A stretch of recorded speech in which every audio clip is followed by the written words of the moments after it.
अस्सलाम वालेकुम। Story TV में खुश आमदीद। बहन की शादी को 6 साल हो गए हैं। मैं कभी उसके घर नहीं गया। ईद से बारात कभी भी अब्बू या अम्मी आते हैं। मेरी बीवी एक दिन मुझे कहने लगी, आपकी बहन जब भी आती है उसके बच्चे घर का हाल बिगाड़ कर रख देते हैं, खर्च डबल हो जाता है।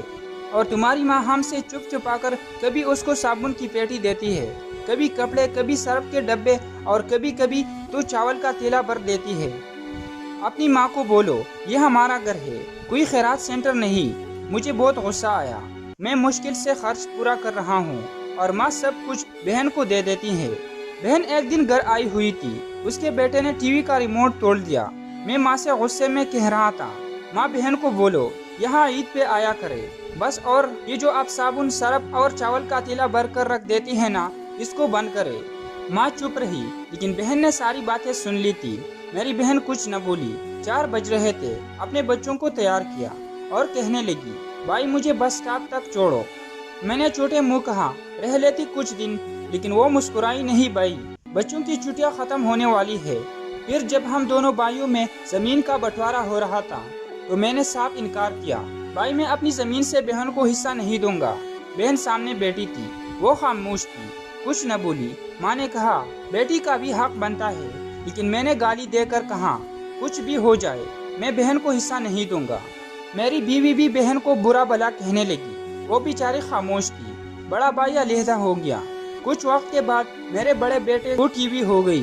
मेरे पास उसका इलाज करवाने के पैसे नहीं था। बहुत परेशान था। मैं कर्ज में ले लिया था लाख रुपया। भूख सर पर थी। मैं बहुत परेशान था। कमरे में अकेला बैठा था, शायद रो रहा था हालात पे। उस वक्त वही बहन घर आ गई। मैंने गुस्से से बोला, अब ये आ गई है। मनहूस मैंने बीवी को कहा, कुछ तैयार करो बहन के लिए। बीवी मेरे पास आई, कोई जरूरत नहीं गोश्त या बिरयानी पकाने की इसके लिए। फिर 1 घंटे के बाद वो मेरे पास आई। भाई परेशान हो? बहन ने मेरे सर पे हाथ फेरा। बड़ी बहन हो, तुम्हारी गोद में खेलती रही हूँ, अब देखो मुझसे भी बड़े लगते हो। फिर मेरे करीब हुई, अपने फर्श से सोने की कंगन निकाले, मेरे हाथ में रखे, आहिस्ता से बोली, पागल तू और परेशान होता है। बच्चे स्कूल में थे। मैं सोचा दौड़ते दौड़ते भाई से मिल आओ। ये कंगन बेचकर अपना खर्च कर बेटे का इलाज करवा। शक्ल तो देख जरा क्या हालत बना रखी तुमने।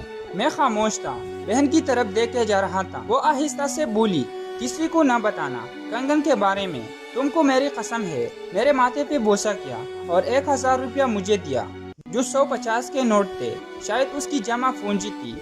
मेरी जेब में डालकर बोली, बच्चों को गोश्त ला देना, परेशान न हुआ कर। जल्दी से अपना हाथ मेरे सर पे रखा। देख उसने बाल सफेद हो गए। वो जल्दी से जाने लगी। उसके पैरों की तरफ मैं देखा। टूटी हुई जूती पहनी थी, पुराना सा दुपट्टा उड़ा हुआ था। जब भी आती थी वही दुपट्टा उड़कर आती। बहन की उस मोहब्बत में मर गया था। हम भाई कितने मतलब परस्त होते हैं। बहनों को पल भर में बेगाना कर देते हैं और बहनें भाइयों का जरा सा दुख बर्दाश्त नहीं कर सकते। वो हाथ में कंगन पकड़े जोर जोर से रो रहा था। उसके साथ मेरी आंखें भी नम थे। अपने घर में खुदा जाने कितने दुख सह रही होती है। कुछ लम्हे बहनों के पास बैठकर हाल पूछ किया करो, शायद कि उनके चेहरे पर कुछ लम्हों के लिए एक सुकून आ जाए।